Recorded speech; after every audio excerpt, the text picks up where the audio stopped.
Okay, everybody, good afternoon for our second of our Positivity Bias series. And I hope all of you are doing well. I hope you're all safe and sound. And as I mention each time, I can't wait and look forward to getting together again for our Lunch and Learns to continue this in person. Who knows, for better, for worse, the state is opening up, and one day soon we'll see people back again in person. Last week, we discussed dealing with situations in life that are difficult, that are unexpected, and we began with the two stories from the Rebbe. The first one about being stuck in Detroit, and as the Rebbe told them, there is no such thing as a Jew being stuck. A person is never stuck. We're in a situation for a reason, for a purpose. And the second story we learned was about this young man who was in a transition in his life between two circumstances. He was living in Worcester, Massachusetts, and was about to head out to Australia, and he felt that he couldn't accomplish much. It was not worth it to accomplish anything because he was sort of in transition. And the Rebbe reminded him that there is no such thing as transition. He reminded it to him through the story of the tabernacle that was constructed each time anew, even if it was for only one day, that there was purpose and meaning in that one day. I'd like to continue on this theme. It's one thing to describe and discuss the principle of divine providence or transitional moments in life. But what happens with moments of crisis and challenge? Real crisis and real challenge. How are we meant to approach and to deal with situations that bring us suffering and pain? So for that, I want to share the following story. There was a chassid whose son was hospitalized just before the high holidays one year. Now, it was the custom that chassidim would go to the Rebbe just before the high holidays, or just before Yom Kippur, and they would receive a little piece of honey cake called lekach, as is the Jewish custom to request of one another a piece of honey cake. And in this way, the custom goes that by requesting a piece of honey cake, we should take care of any requests that we might have to have during the year to ask of something from somebody else. It should be taken care of with this request for honey cake on Erev Yom Kippur. That's the custom. So the custom is that on Erev Yom Kippur, we stick out our hand, we ask a friend for a piece of honey cake, which is given. It's called lekach. Anyway, so this fellow came to the Rebbe, and he mentioned, I'm not sure, I think it was the chassid was in the hospital, and his son came to the Rebbe, and he asked the Rebbe about his father who was in the hospital. So the Rebbe smiled and gave him a piece of honey cake, and he said, "Give this to your father who's in the hospital, and may God bless him with a sweet and healthy year." And then the Rebbe continued, and he said, "Tell your father that when he finishes the mission for which he was sent to the hospital, God will set him free from there." Again, an incredible statement. I'll say it again. He said, "Tell your father that when he finishes the mission for which he was sent to the hospital, God will set him free from there." So he was the man, when he got the message from his son, he was very, very inspired by this message from the Rebbe. And he began to initiate conversations with his doctors, with fellow patients, regarding their spiritual well-being. He did what, Chabad Chassidim do all the time. And so the day after Yom Kippur, the Rebbe sent one of his secretaries to visit the man in the hospital. And the secretary, also a rabbi, he asked the man, he said, "The Rebbe wants to know, have you completed your mission here yet in the hospital?" Years later, when this chassid passed away and the family was sitting Shiva, they heard from one of his doctors who had been profoundly touched by this chassid, and his spiritual life had been deepened and upgraded as a result of their conversations. He told him how much he appreciated his father, this chassid, speaking to him when he was then laid up in the hospital. Now let's take a moment and sort of try to unpack this story. And for those of you who can share, I would love to hear, whether by commenting, or if you're on Zoom, to share with me, what was the chassid's initial thought? What would you think? A guy is sent to the hospital. He thinks he's going to end up spending Yom Kippur in the hospital with a medical condition. How does he view everybody around him? How does he view the doctors, the nurses, patients in the ward? How does he look at them before receiving the Rebbe's message? In other words, God forbid, imagine yourself. You're stuck in the hospital. You're away from your family for the holidays. How do you look at the doctors, the nurses, and everybody else around you in that situation? Don't all answer at once. But please. Sick, and he go because it's before this event. You got to speak up, Isaac. As soon as possible, be healthy. Well, you cannot hear him. I hear him. Go ahead. His goal wanna achieve be healthy before this big Jewish event. While he was worried. Okay, so he wants to be healthy because there's a big Jewish holiday coming up. All right. And he's worried about being there in the hospital. So that's good. Clearly, that's true. But how does he view? So imagine a doctor comes in, a nurse comes in to take his temperature, to take his pulse, to take his heart rate. How does he look at this nurse before the Rebbe's answer? He hopes they're going to help him out in time what he gonna be out before and celebrate his family in the house. Okay, so he looks at the nurse like a nurse. Right. He's here, Exactly. Nebach, Right. He hopes she's going to do something to help him. Right. The nurse and the doctor and everyone around him, I'm going to put it this way, is a necessary evil. Right. It's a necessary evil. He happens to be in the hospital. Hospitals come with nurses. Hospitals come with doctors. Why evil? I don't mean evil that they're doing something wrong. It's evil in the situation. Right. The situation is a bad situation. So they are they're like the wallpaper in a bad situation. When you're in the hospital, there are nurses there. There are doctors there.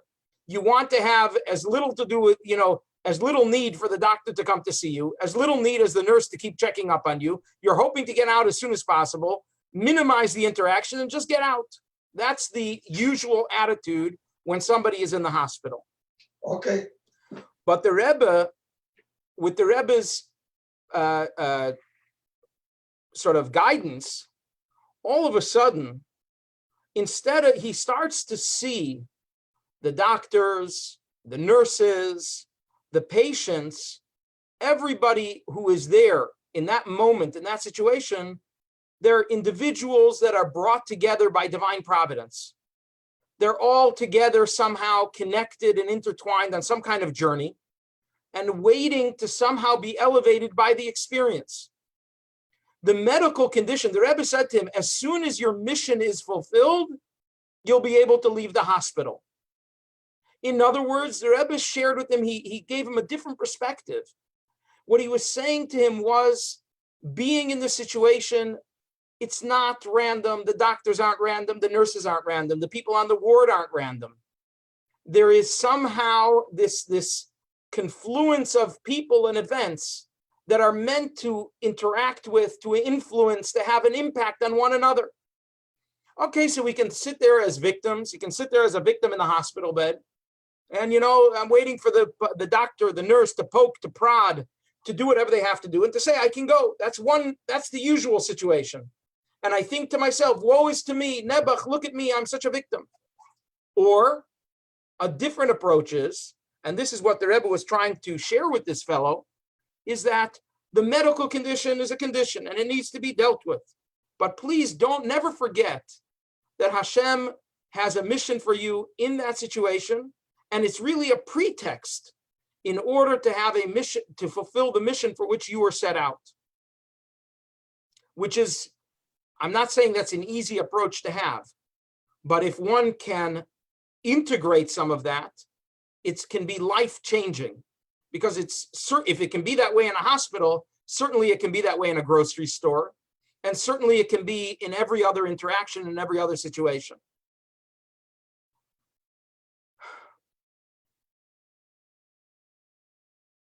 Okay. So this is story number 1 for today. I'd like to share another similar story, also taken from the book Positivity Bias.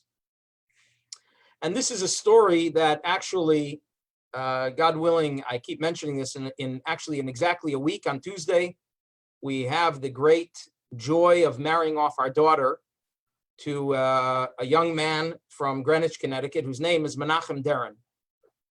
This story is a story that occurred with his grandfather, Rabbi Yisrael Deren, who is a shliach of the Rebbe in Connecticut.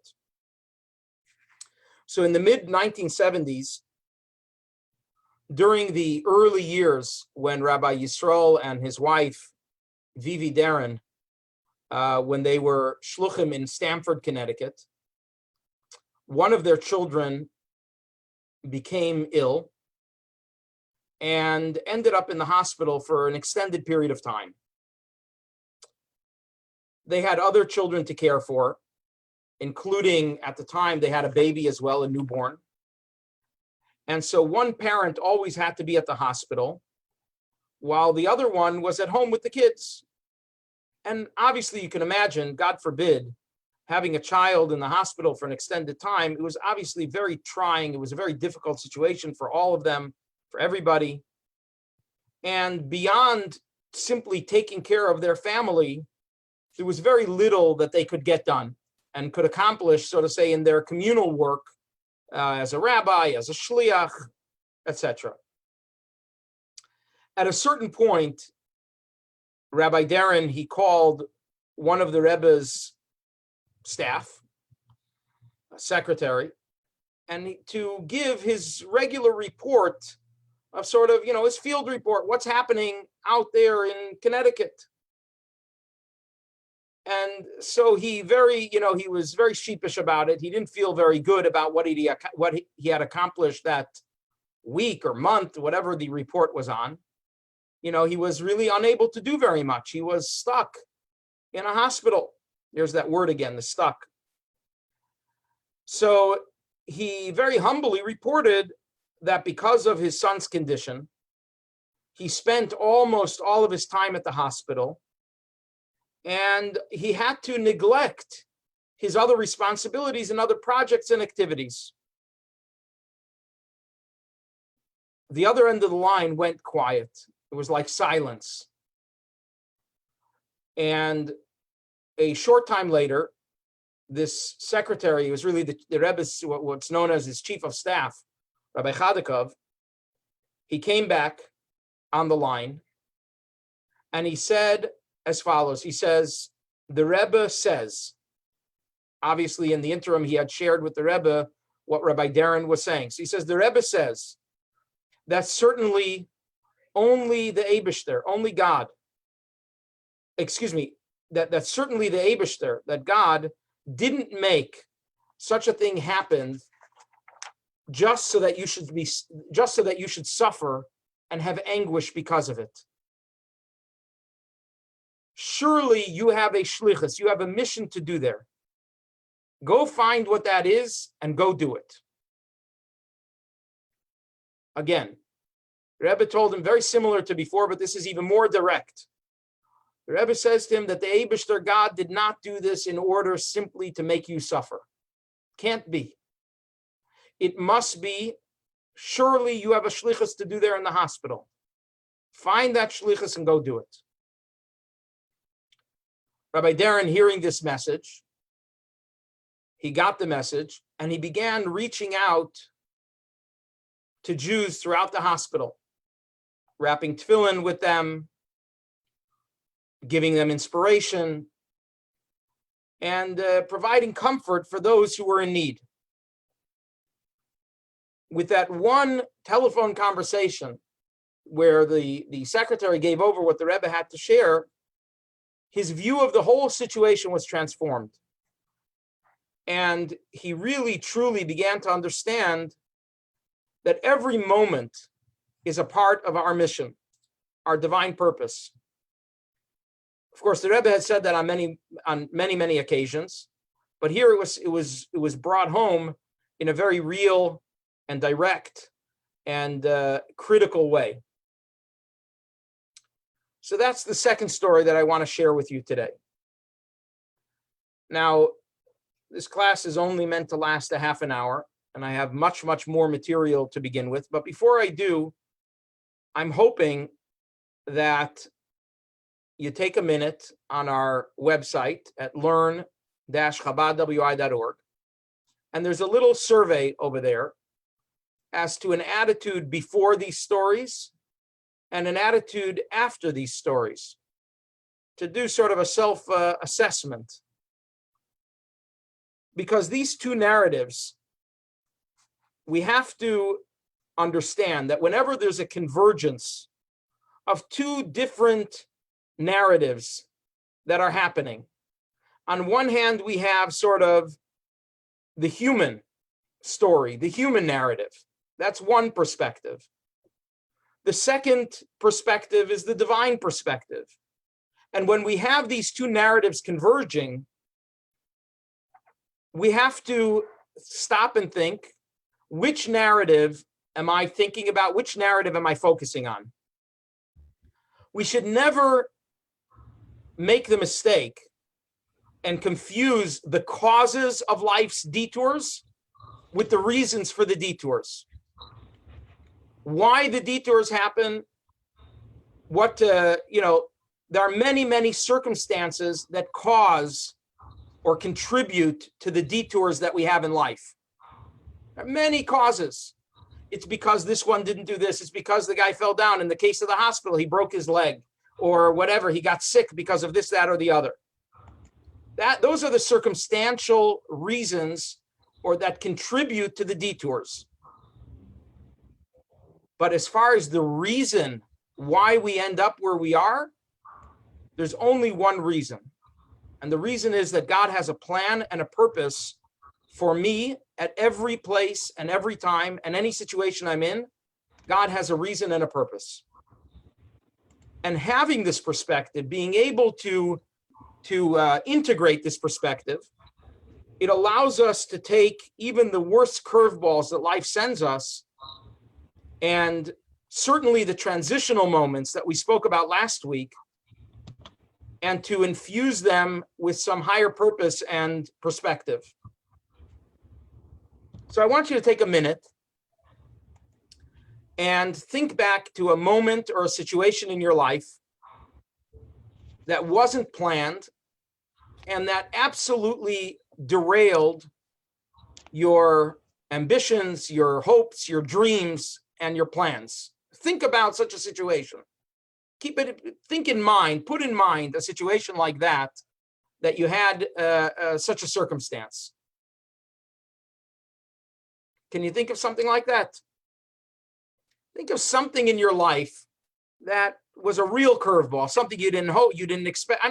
Again, the easy one now is COVID. Our whole world is going through the circumstance of a lifetime where everything has changed. Nobody expected the ultimate curveball. But think of a more personal case where you anticipated something, you were hoping for something, and then all of a sudden the whole thing changed. So what was your reaction? What was your reaction to that change? What was your immediate sort of takeaway?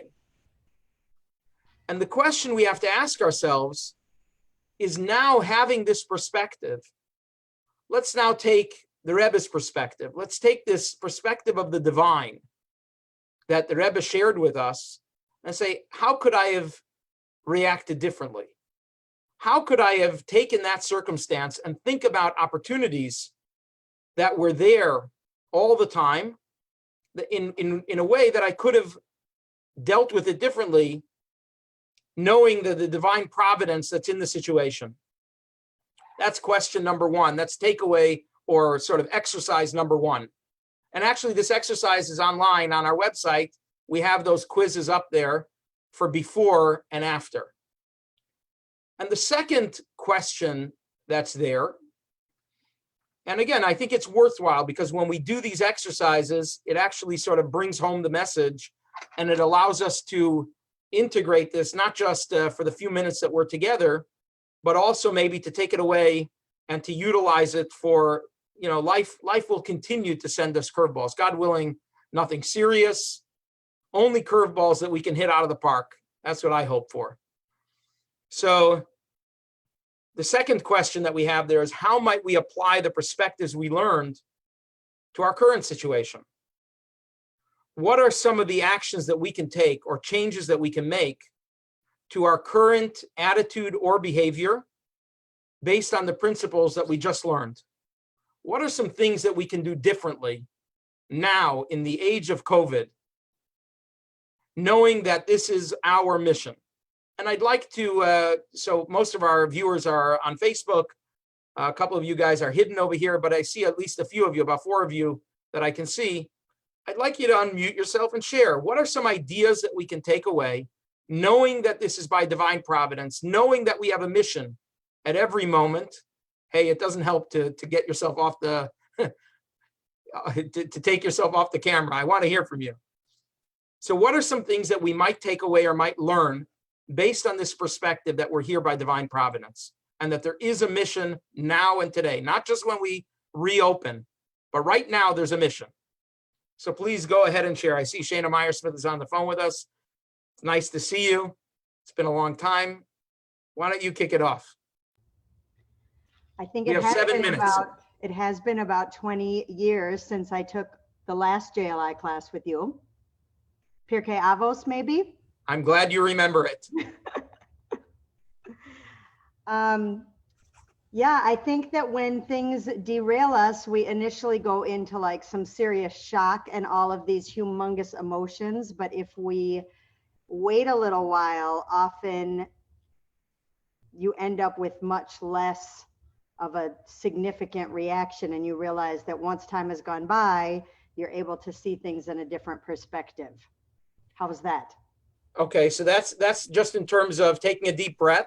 When we get punched, what I'm hearing you say is take a deep breath, wait a minute, let yourself sort of reorient yourself. Okay, so we've had some time. I don't know if it's ever going to be enough, but we've had some time to reorient.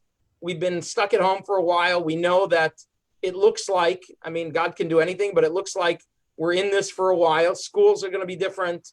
Our children's situation are going to be different. Shuls, communal activities, events, all these things are going to be different. How can we utilize this opportunity, this confluence of issues in enhancing our mission in life? That's the question, much more practically. Isaac, let me hear from you. Any ideas? And Rachel too, and Chaim. Repeat the question. The question is, some ideas for finding our mission in this circumstance. What might that be? Okay. Because it's very unusual, unique situation, but not in United States and the whole world.